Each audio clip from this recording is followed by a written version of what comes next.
Too many moms feel lonely, even with a house full of kids, a spouse, and neighbors who care.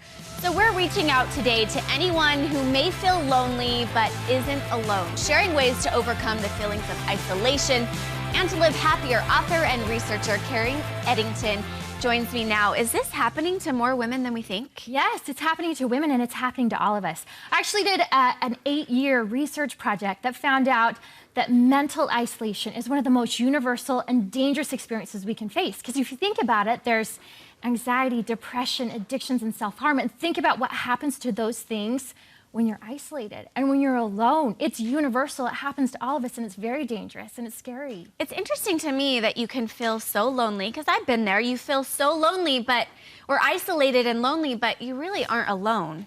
Right. There can be people around us, yet our needs aren't met. Like we just don't feel this connection. There's a disconnect. And there are things that we can do to help that along so that we feel better and feel stronger.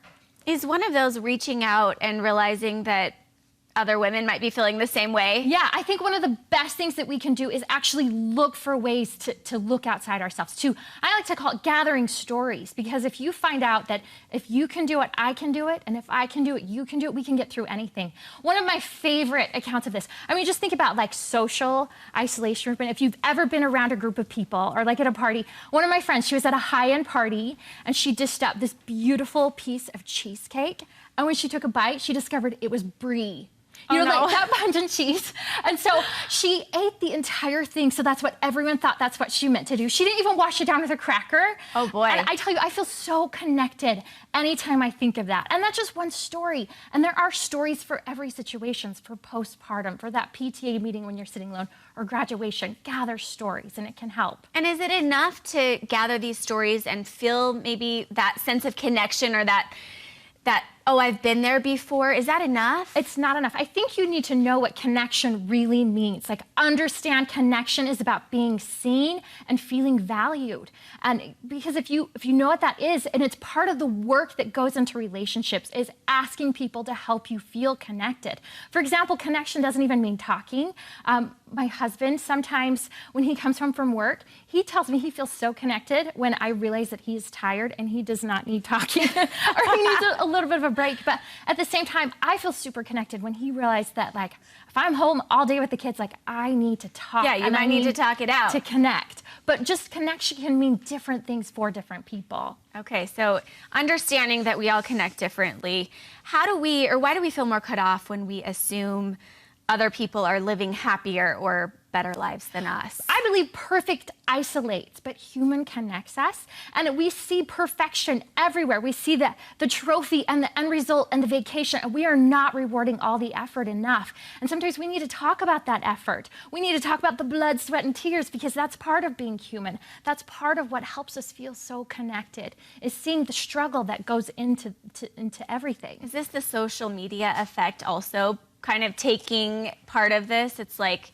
that's all we see are the end results, right. The vacations, the clean house, but you know, right. That's not all there is. But I've also seen those social media posts where someone was real for a moment, and sometimes online you can feel that connection because you say, oh, I feel seen and I understand. And so finding those good moments, knowing the ones that are bad and the triggers that make you feel bad, but looking for the ones that actually make you feel seen and heard and valued.